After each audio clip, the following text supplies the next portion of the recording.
Dr. Karlyn Borysenko, it is really nice to finally speak with you. Welcome to Right Now. Hey, thanks so much for having me. Absolutely. You have had quite a whirlwind year. I just want you to get an opportunity to kind of recap for people what it is that you do, what you work on. You're involved in education, advocacy. You're one of the most prominent, I think, national critics out there in the zeitgeist and on YouTube particularly, talking about critical race theory. What is the recap of your journey and how you got here? Because it all begins with Coca-Cola, right? Well, no, it actually started way before that. Coca-Cola happened in February, but about a year before that, I accidentally wrote an article that went viral on the internet about being a Democrat that went to a Donald Trump rally and realized that Trump supporters weren't bad people. And Oh, so okay. that was actually the thing that kind of propelled me into the public, was that I went through this journey of, waking up from the left and realizing just how crazy my party had become. I was a Democrat from the time I was 18, and just going through that journey in the public eye kind of got me involved in the WalkAway movement. I was running around the country all throughout 2020 doing WalkAway rallies, trying to get people to encourage them to lead the left. And critical race theory was a key part of my journey because I wasn't actually a Trump supporter. I was kind of like a reluctant Trump voter up until he banned critical race theory in the federal government. Now, as an organizational psychologist, I had started to see critical race theory and diversity training and all of these things pop up in the HR space around like 2018, really picking up steam in 2019. And there was no evidence that these tactics actually worked. They were usually just implemented in order to, frankly, appease certain types of employees that were working at these organizations. Well, so in February 2020, I wrote my article. It ended up Yeah. going viral on the internet. And like the right after that, we had a pandemic, and then George Floyd died. And I got to tell you, in the organizational psychology space, it cannot be underestimated how much of an impact the death of George Floyd had on the corporate training industry and what I was doing, Yeah. where all of a sudden, out of nowhere, you could only sell diversity training. The world That was is it. completely different after that. And I think that is a wonderful Yeah. introduction for our guest today. This is Right Mhm. Now, and I'm Stephen Kent. My guest today is Dr. Karlyn Borysenko, organizational psychologist, author, and self-proclaimed rabble-rouser. If you haven't done so already, do give us a like and subscribe to the channel. We have new episodes every Thursday and bonus content throughout the week. So leave a comment, let me know, and I will usually write back and spar with you or say thank you for saying nice words, and it'll all be great, and we will be friends.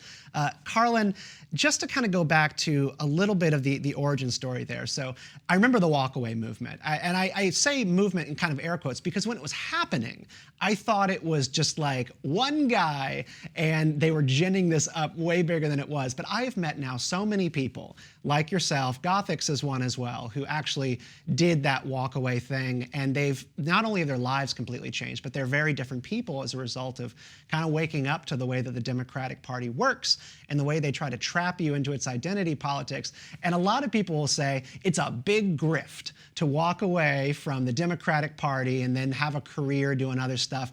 And you're a libertarian, I'm a libertarian. How is it a grift to be a libertarian? It's like we're the most unpopular people in the country. Well, I always find this argument to be rather interesting because, I mean, my journey is I was a Democrat. I became an independent for basically all of 2020. I joined I tell people I had a one-night stand with the Republican Party. I decided at the beginning of 2021 to join the Republican Party because because I was really necessarily on board and believed all these conservative things, but I was like, if people don't actively get involved and try to change things in order to fight back against what the left is doing, then, I have to be the example of that. So I say I had a one night stand with the Republican Party. I woke up the next morning. It felt like a horrible idea. And I quickly started getting involved with the Libertarians in the state of New Hampshire, the free state of New Hampshire where I live, and ended up in the Libertarian Party. And no, people always say, oh, she's just changing her party. She's just a grifter. I'm like, what? Like, where's my check? Yeah, we're making like I so much fame and fortune off of being the out of power party that never has a political future. It's obviously one exactly. big grift. I'm really curious about the Coca-Cola story because this is one of the things that sort of took you out of like the walkaway movement and someone saying like, look, I'm gonna change the way that I think about politics too.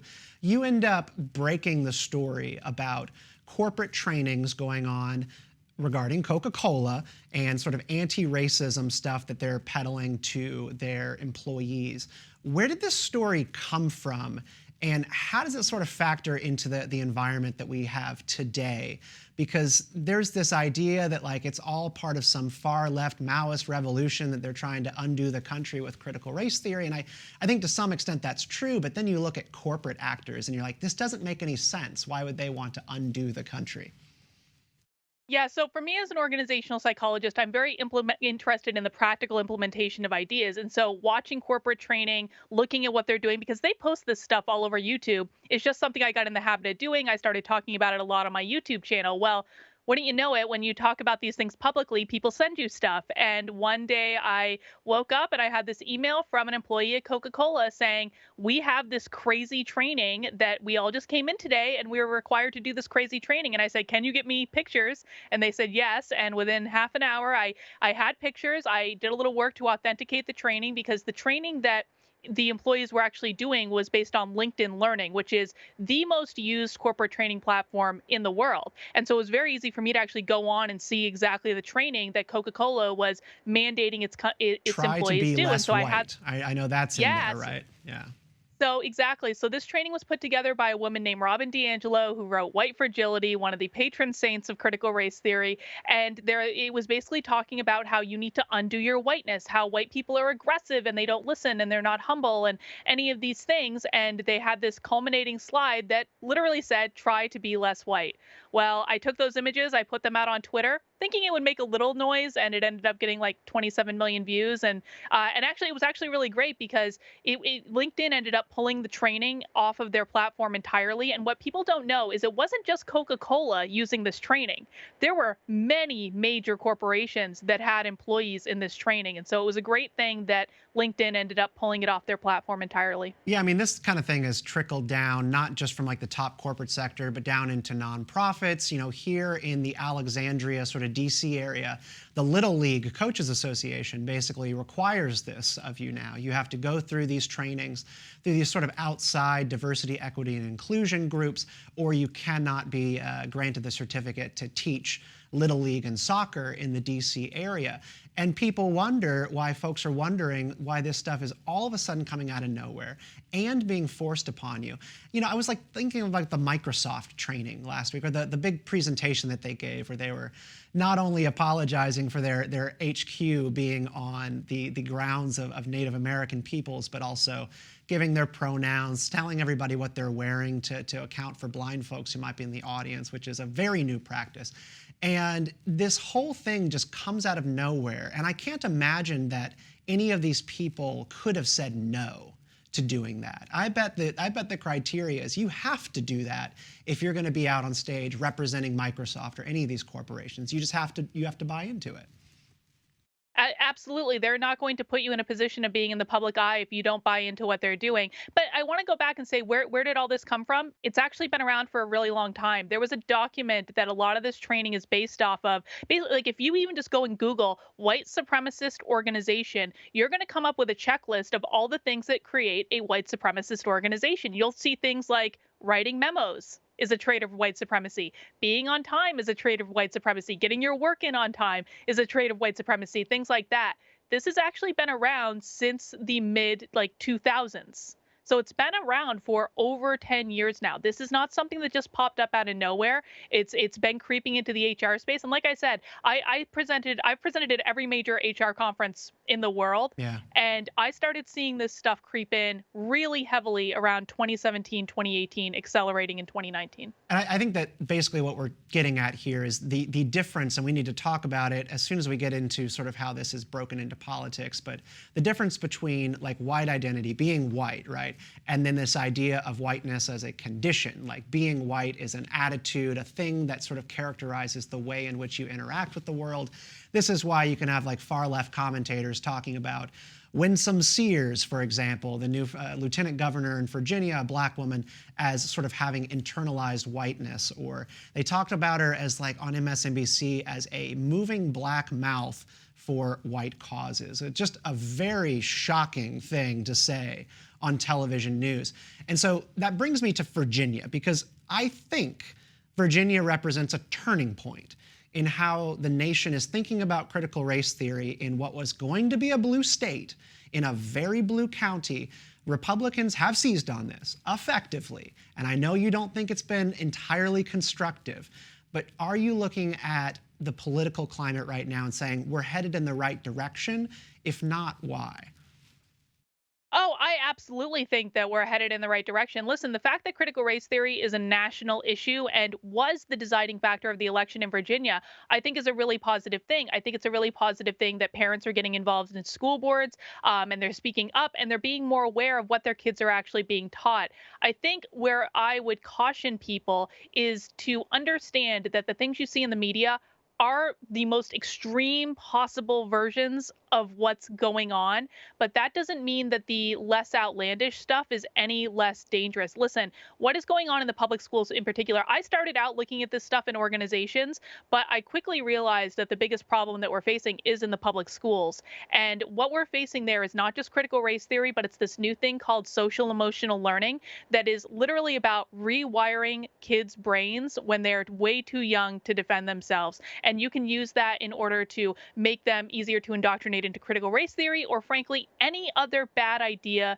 that the teachers have. And so I think my concern is not that it's now a national issue, because I think that's really good. But the thing of it is when you bring so many new people into the movement, I just want to make sure that we're all speaking responsibly about what is actually going on, not just trying to feed into anger and outrage to get Yeah. likes and clicks. You know, in my school district right outside of Washington, D.C., I'm luckily not in Loudoun County, but our school district undertook these initiatives as well, basically releasing a proclamation from the school board and the city council acknowledging the existence of white supremacy in the school system. You know, superintendent, black guy who runs the school board, also black. And you just kind of wonder, then why aren't you resigning? If you have been upholding white supremacy in your school system, why are you not resigning in shame because you're awful? Instead, they just say it, and then they use it as a means to just completely remodel education, do away with math and certain learning programs. You know, they've even kind of like to really cut into like expectations that you can't be tardy to school anymore in our school district here, that you can't be late because that would be grading different people based on different circumstances. It's the equity versus equality thing. Yeah, well, I mean, you kind of touched on this already, but what people really need to understand is that critical race theory isn't actually about race. When they say whiteness, they're not actually talking about the color of someone's skin. When they say whiteness, what they mean is who owns the power structure. That's why MSNBC could say those horrible racist things about Winsome Sears, because Winsome Sears now owns the power structure. She's considered white. This is why the Los Angeles Times was able to call Larry Elder a white supremacist when he is very visibly a black man. This is why in January 2021, the Washington Post ran a headline that said multiracial whiteness, because it doesn't have to do with the color of your skin. It has to do with who's upholding the power structure. And I know, like, I sound like a crazy conspiracy theorist every single time I talk about this, but critical race theory is fundamentally about destabilizing the system. It is just one tool in their toolbox in which they are trying to destabilize our entire system. And I've watched thousands of hours of these trainings, and the number one enemy of critical race theory and all of critical theory Yeah. is not actually white people. It's capitalism. Who is they when you talk about the effort to destabilize the system? Because, like, again, Coca-Cola. Coca-Cola has nothing to benefit from destabilizing the system. So are they just unwittingly participating in their own destruction? That's the part of this that I don't get, because conspiracy takes coordination, and I just don't see coordination. It just seems like spontaneous order happening in the worst possible way. There are a lot of useful idiots out there, that's for sure. Mm. And when companies like Coca-Cola hear the term racist, again, they don't think who owns the power structure. They think, We don't oh want to my be God, we don't racist. want to be we don't want to be racist. Don't call us a racist, anything but that. That's what they think about. And so they're not actually seeing the truth of what's happening. There are also, by the way, a lot of these programs and organizations are implemented by like mid-tier HR people who never think that these programs are going to see the light of day. So usually the executives don't even know what's going on. But no, you are correct in that it is a haphazard kind of association. What I believe is happening is that the vast majority of people who are pushing this ideology have absolutely no idea what they're doing. They have no idea what they're teaching at all. They haven't thought through to the logical and conclusion of what they're doing. But there 100%. is a coordinated group that I do think have nefarious intentions, and they're the ones right at the top, and they're the ones making all the money off of this epic grift. The white academics who somehow think that they're going to remodel society, but it's like they always still remain on top somehow. Isn't that curious? Now, so like talking about people who don't know what they're participating in or don't even know what they're trying to dismantle. So critical race theories become the buzzword of conservative media, and I think that's rightfully so. We need to find a way to talk about all these issues because it's like a three-headed hydra, and it's always going to keep growing new heads. Every time you try to cut one off, you have critical race theory, you have anti-racism, diversity, equity, and inclusion. And I think if you had to pin it on somebody for like lumping them all under CRT, Chris Rufo, kind of, you know, the boogeyman of the left when it comes to talking about CRT. He's really made an effort to make CRT encompass all of those things. Do you think that that is the best way to go about this? Because the lingo and the specificity is something that they try to use against everyday people. So simplifying it does seem to have sort of a merit. So funny story about Chris Rufo. So back in the day, even before the Coke Be Less White training, I was the person who broke that the city of Seattle was doing segregated training. They actually segregated their employees into white employees and black employees and had them do separate trainings. Anytime I put information out there, I really hope that journalists are going to take it and run with it. And the journalist that took that story and ran with it was Chris Rufo. And that was actually what launched him into this space. And so I say that because I have nothing but respect and admiration for what Chris Rufo is doing. He has taken the bullet for all of us to be the person pushing this, and he's so good at it, and he's absolutely the right person for the job. However, I do not agree with his position on lumping everything together in terms of critical race theory. I understand why he's doing it. It makes it a lot easier. He's playing with this idea of language. And at the end of the day, I do believe he is correct that language is the battle in which this is going to be fought. I just don't think that it does a service to people to lump multiple things that do have different and distinct definitions into the same category. Now, you can I can get around the idea of critical race theory and anti-racism being extremely similar. I can get around the idea of equity. Anytime equity exists, you're probably going to have critical race theory right along with it. But I do think people need to be careful to realize that just because critical race theory gets banned by law in some states, that does not mean that everything is banned. And that is my biggest worry with grouping everything together, is it's going to give people, and parents in particular, the wrong impression that if it's banned in their state, they don't need to do anything else. We can all go home. No, no, no, no, no. The problem is much bigger. Well, and I think that simplification can backfire in a couple of different ways. I mean, I talk about this often. You know, as a libertarian, one thing that we are very concerned with are things like mass incarceration, right? Like criminal justice reform, the war on drugs gone completely wrong. There is a racial element to those policies that have existed since at least the Nixon years. And when you start talking about that, you are inevitably talking about systems. And when you talk about redlining for homes and who can get easier home loans or access to credit, there's a racial component to that, and it goes back to Jim Crow and segregation. So, like, I'm down to talk about kind of the idea of institutional and sort of encoded racism in law, but it's all the other stuff. It's like, it's really hard to debate diversity, equity, and inclusion. All those are such nice words. But the idea that maybe we should just try to strip sort of racially tinged ideas out of the legal system, like there's merit to it. Because you saw last week, I think it was Mayor Pete said we need to like remodel highways so that they're not, you know, going right through black neighborhoods. There's something that's true about that. Do you agree with that? Because I think that's the tough balance for us to strike. Well, I certainly do not agree that roads are racist. I will say that I will say that no, I actually do agree with what you're saying, though. I don't think that we're at a place of perfection in regards to racism in this country. I'm talking like legitimate racism. You raised some good issues there, and I do think that we should be able to have those conversations. I actually think that like critical race theory and how the left is pushing this conversation gets in the way of us having more substantive conversations. And quite frankly, it turns a lot of people off. At the same time, I look at what the writer is doing, the conservatives, and they just want to strip race out of every Yeah. conversation. And that's an oversimplification. I don't think that works either. At the end of the day, my goal, listen, I'm a child of the 90s. I grew up thinking that, whether you're a brown egg or a white egg, you're the same on the inside. I want less racism and not more. And I think that critical race theory, anti-racism, equity, it all leads to more racism. And so I'm not okay Yeah. with that. So let's talk about where it leads to more, because one of your stated concerns, and feel free to recap the hellish year that you have had with actual Nazis, is that CRT, the all-encompassing thing, right? It has provoked in the right, and I think in a lot of political independents too, the talking point that it is an anti-white ideology. Now, I think on some level that makes sense. Critical race theory and anti-racism create sort of tiered structures of oppressors and the oppressed. And of course, whites are always going to be at the top of that power structure and therefore the least possible oppressed class. And I think it makes sense that people then go, oh, this is an anti-white idea, but it is kind of awful to everybody in different ways. Why are you worried about people getting too hung up on the anti-white idea? Because I do see it having an adverse effect on some people.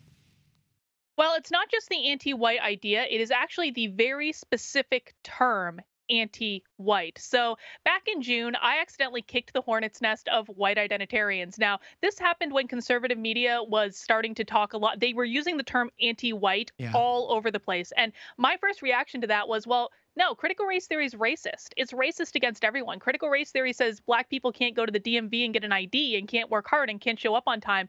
I find that to be incredibly racist against black people. So it's not just about white people. That was my first argument. I made a video and put it on my YouTube channel, very passionately expressing that idea, and ended up getting attacked by actual white identitarians for months afterwards. And even still to this day, they're still hanging around. And what I learned through this whole experience of being canceled by legitimate racists is that they are actually, and it is actually in their written manifesto, they are working to try to co-opt the anti-CRT movement in order to insert the very specific term anti-white into the cultural They've been doing this zeitgeist. for They're decades. trying to get people in the media to say it. They have. Yeah, Yes, I mean, absolutely. like the American Nazi Party, Klan, like they've always talked about different policies, whether it be welfare, immigration, family policies, as being anti-white policies, like even the Civil Rights Act, right? That if you couch everything as anti-white, then basically then you're trying to push people who might not be inclined to engage in white identity politics towards picking a side. And that's exactly what is happening. And I have seen it, is people are getting like very slowly kind of sucked into the orbit of gravity of these white identitarians who want them to buy into this like white well-being nonsense. Yes. And what I want people to understand is this is not just a passive thing. They are extremely organized, and they actually have groups. The one group that I spent several weeks investigating really intensively is this white well-being movement, white positivity movement. Yeah, white They positivity. actually have yeah. Well, they actually have outreach teams. They're incredibly organized. What they do is they go after influential people and they fill their feeds and their email boxes with this anti-white language. And their entire stated goal is to get them to say it. And I actually caught them recruiting in anti-CRT groups on Facebook. So parents, when they first discover critical race theory, go onto Facebook. They try to communicate with their friends there to figure out what's going on. These people are actually going into those groups, and I found them in dozens of groups trying to recruit people to their movement. Now, they don't really care about CRT either way. They don't like it, they don't hate it. They just view it as a tool to recruit. It is incredibly dangerous. Anytime you see the term anti-white, you have to know this is not a good person. There are useful idiots that use that term again, but it is generally speaking a very bad ideology. This is such a delicate subject when we're talking about sort of like the idea of white identity, because I think it is awfully convenient in some ways that in the post-civil rights era world, kind of white America has sort of had this like post-racial idea, and it's a worthwhile idea to try to move on from racial affinity. However, racial affinity, I think, is baked into the human condition. And I want to be like very clear here. I think racial affinity is just like natural. And we have tried to undertake this experiment in the post-civil rights era to overcome that. Just like the American idea tries to overcome our want for powerful leaders or expedient government. There's all of these ideas baked into the Republic that we need to try to overcome certain elements of our humanity. However, when white voters start thinking about themselves as not being like racial at all, like not having sort of a tendency to think this way, I feel like that does sort of hide a little bit from reality. What do you think is the right way to think about that? And I know that's kind of like a loaded, long question there, but I really am curious if you think like racial affinity is something that is natural, can be overcome, or is just completely toxic, because I believe it to be toxic and it's worth trying to just ignore. I generally think that the color of someone's skin is probably one of the least interesting things about them. And I Right. think that people should try to find identity in the things that they like and the things that they do well and the things that they enjoy and connecting with other people who have those same interests. I mean, listen, the term colorblind actually really bothers me. And this is a term that the right really tries to use Yeah. and the left uses against the right. And how I the don't see right color. means it is, yeah, I don't see color. Well, I'm sorry. No, you do. Like, You if do. there's a black person in front of you, you're going to see that they're black. I much prefer the term color indifferent, which is to say, I can absolutely see what color you are. I'm not going to treat you differently based on the color of your skin. And I'm going to do my very best to try to connect with you on a human level. You know, it's funny, when I was first waking up on the left, I was surrounded by all my woke friends who all worked at colleges. And they were saying, Karlyn, you need to listen to black people. And I said, what? I thought I always did. And then they were like, well, you need to treat black people differently. And I couldn't help but think, like, that's really racist. But I tell that story because when I first started getting sucked into this stuff before I woke up, I actually found myself treating people differently based on the color of their skin, Yeah. which did not settle well with me. And so I think that we need to get to a place where we start to see human beings as people and just stop overthinking it so much. But so the anti-white idea, if you start thinking about CRT as particularly anti-white, you're awakening this sleeping dragon in white Americans that has been put to rest in many ways in the popular culture for many decades. And I do see how it is dangerous. I see how it is dangerous. And Oh, yeah.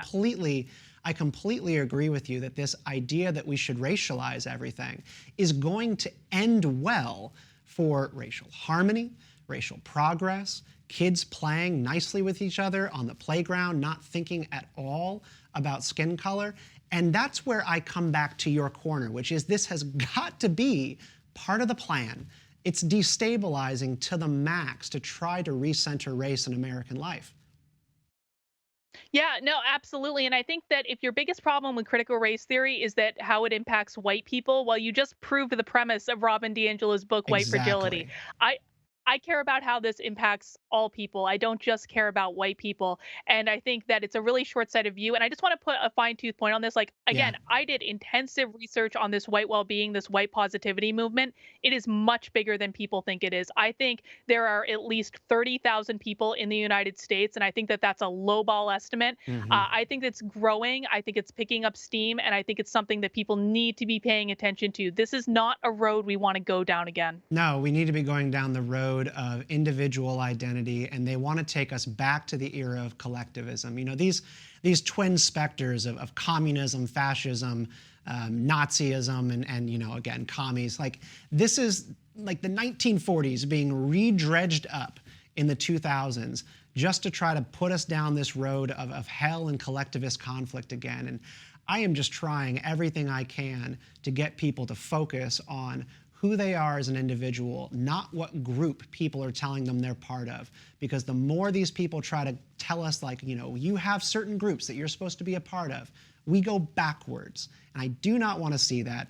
And I think that's maybe like one reason why I regret even becoming like a libertarian, because after I left the Republican Party about 4 or 5 years ago, I signed up with the Libertarians, and I already feel like I'm just kind of like back in a group. I maybe just need to be independent. It might just feel better for my soul. Well, maybe, but have you explored the Mises Caucus within the Libertarian Party? Because that's really the Mises Caucus is the only reason I joined the Not Libertarian Party. controversial The at Mises all, that Mises Oh, Caucus. no, Yeah. no, of course. But the Mises Caucus explicitly rejects identity politics. And for everyone who thinks that the Libertarian Party is woke, well, you're right for the moment, but I think that the Mises Caucus is going to change all that. And I'm actually really excited about the direction of the Libertarian Party with the Mises Caucus doing what they're doing. They're gaining more power in the party. I think at the party's convention in Reno next year, they will control the party. And then I think we're going to have a whole new playing field. And to be really honest, I am really excited about the potential of Dave Smith running for president as a libertarian in 2024. I think he's going to make a big impact, and I don't think the Republicans see it coming, and I think to their detriment. Well, he's going to have to reckon at some point with the public about having Nick Fuentes on his show at one point. That's one of those little skeletons. I'm not looking forward to that moment. Do you think Dave Smith can really speak to the rest of the country? Because he's a good libertarian. I do like the guy, but there's sort of a pugnacious nature to, I think, a lot of these libertarians, particularly part of the Mises Caucus, who, I don't know, I just sort of, I doubt the ability to connect. Oh, I mean, I think that the numbers that the Mises Caucus are bringing in kind of speak for themselves. They are connecting. It is growing at a very rapid rate. Again, in New Hampshire, the Mises Caucus started having meetups last year with a couple of people. Now there are hundreds of people showing up at these meetups. It's grown extremely quickly. In regards to Dave Smith, I think if the worst crime that Dave Smith has ever committed is talking to an unsavory Yeah. character on his show, I think that he's probably ahead of the game so far as presidential candidates go. He's probably in good shape. So with Virginia going down the road of really challenging CRT, electing Glenn Youngkin, Winsome Sears, there's going to be a big push in Virginia to roll back ideas that are sort of seeping into all the schools, critical race theory. You are changing sides on this debate. I've heard you talk a little bit about it recently, that you don't really believe the schools can be saved. Is that true? Yeah, I mean, like, this year's been radicalizing for you?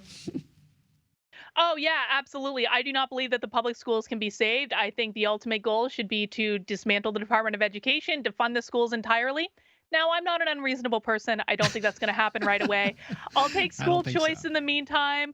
But ultimately, listen, like how I think about it is that almost every single teacher in the public schools today was trained to be a teacher by teachers who were indoctrinated into critical race theory. And so in order to fix the public schools, we not only need an entire new batch of teachers, we need an entire new batch of teacher trainers. And we haven't even talked about social emotional learning, which is a whole other mess that's going to be coming down the pike. The reason I bring this up is social emotional learning is basically your kids' teachers practicing psychology without a license, and it is mandated in public schools that took CARES Please. Act funding and ARPA funding. It's in your kids' schools already, and it's going to be impossible to get it out. So There's something to be I said for, like, there is no such thing as value neutrality. So, like, the status quo of teaching, in the pre-CRT days is not neutral. Government always has an objective.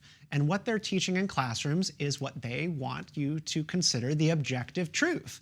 And so even if you go back to, a rollback of all these ideas, there will be sort of a new status quo, a new ideology baked into schools, which, like you said, is the best case for just Brexiting the system. I homeschool now, and I mean, I would like to send my child back to a school because I would get a little bit of time back, but I also think that it is going to be the best thing for her, because she's going to learn what matters to our family. And what is more American than that? Every person actually raising their own children, sharing their value systems. I would like that to be the new status quo. But can I push you on one thing? The Sure. idea of cameras in classrooms. Give me your case for why you think that this is a good reform in the short term. Because it'll accelerate the destruction of the public schools if parents can log into a system and see what the teachers are actually teaching. Listen, part of the problem with fighting critical race theory is that we have teachers saying, you don't know what critical race theory is. We're not actually teaching critical race theory. They're almost always lying. And so my concept is that if people can log onto a camera to see their dogs in daycare, if people can log onto a camera to see their kids in daycare, if people can log onto a camera to see their kids on a school bus, if people can log onto a camera to see their kids at at a school hall or at a basketball game or at a recital, which all of these things are happening, then why can't we put a camera in every public school classroom in the country focused on the teacher so that parents can log in at any time and see exactly what the teachers are teaching? The fundamental fact is that teachers do not have free speech in this country. They don't. Teachers are state employees. The greatest trick that the teachers unions ever played was convincing parents that teachers are not government employees. They are actors of the state. They do not have free speech. They do not have privacy protections. This has already been decided by the Supreme Court. And P.S., the private schools are already doing this. The private schools are already doing this? Where have you seen that?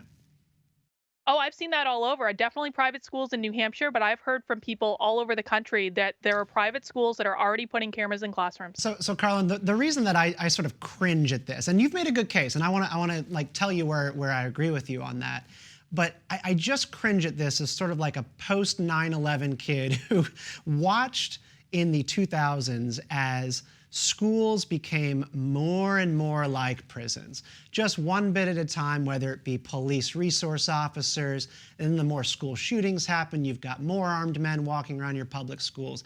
The inclusion of cameras in the hallways and in public spaces, I do think that it is bad for education and even public education for that kind of environment to be where kids are learning. It feels like a gosh darn prison, it's stressful, and I feel like that idea of cameras in classrooms in a weird way punishes the children for the environment that they're in.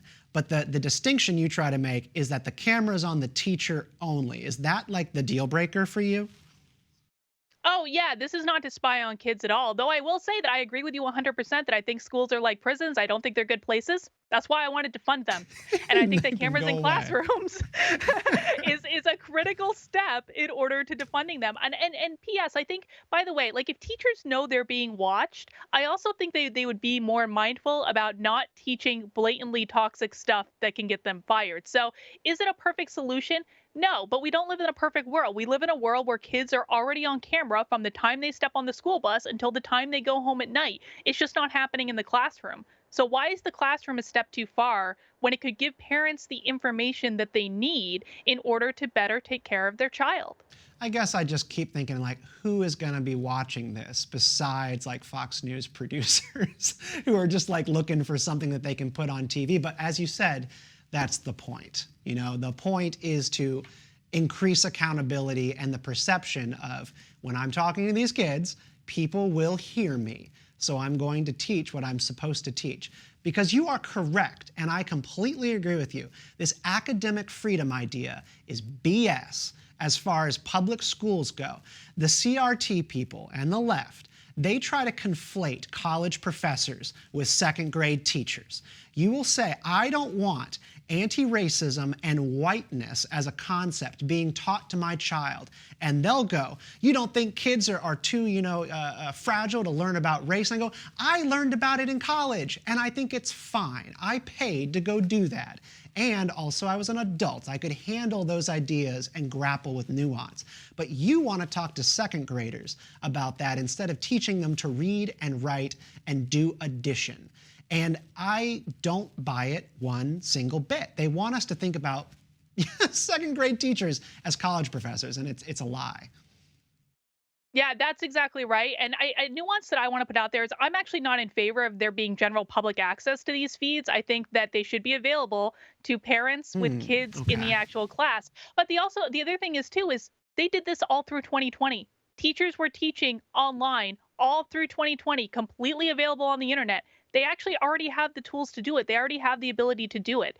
The only thing stopping us is forcing them, quite frankly, to make it happen. Well, I guess just to kind of round us down, what would you like to see happen next in the national discourse on CRT? There has been an effective backlash. You are winning. I think we are, as Americans, are winning against this ideology, which is strictly un-American. What needs to happen next for this actually to go in a positive direction and not go off the deep end? I think that we are in a really positive direction, and I don't want any criticism that I levy against what's going on to detract from that because I think that this is all good. More people know about this than ever, more people are paying attention than ever. I think what I would like to see, and something I'm going to be working actively for, is to try to bring more coordination to the anti CRT movement, to try to make sure that different groups are all getting the same type of messaging from a very practical and, again, responsible perspective. I want people to know what is the definition of critical race theory? What's the definition of equity? What's the definition of social emotional learning? How do we know how to go onto our Department of Education website and understand what's going on? How do we do FOIA requests? And I also think that helping parents to empower themselves is going to be key to this. Listen, it shouldn't be the Mhm. responsibility, quite frankly, of like people like me or Chris Rufo or James Lindsay to do all the work. The parents need to step in, and Virginia is proof of the pudding. Like people want to credit Chris Rufo with Virginia, and I think he does deserve a lot of credit. But ultimately, Virginia happened because the parents in Loudoun County were protesting for months and months and months, and they did not give up. It was all because of the parents. And I think if we can get the parents involved and give them the tools that they need, that's going to be what wins us the ball game. I think there is a civic renaissance happening, and it's just people actually paying attention to what the heck goes on at City Hall. Karlyn, it has been a real pleasure meeting you. Thank you so much for coming on the show. Thank you for having me. I loved it. All right, that is it for this episode of Right Now. I'm Stephen Kent. Another big thank you to Dr. Karlyn Borysenko for joining us. If you're watching this right now, subscribe to the channel. I want to hit 25K on subscribers this week. It's a big, big goal. I know we can do it though. So become a subscriber and you'll be the first to know when we have new videos up from myself, Brad Palumbo taking down socialists on TikTok, Gothics interviews, and much more. Next time, our guest is sex, gender, and politics commentator Ariel Scarcella. Very excited about this one, so don't miss it. I actually met her the other week in Dallas when we were both at the Blaze visiting Glenn Beck. I got to see his chalkboard. Just saying, no big deal, but we'll see you then. In the meantime, keep asking why, stay out of line, and be a bug in the system. Have a great week.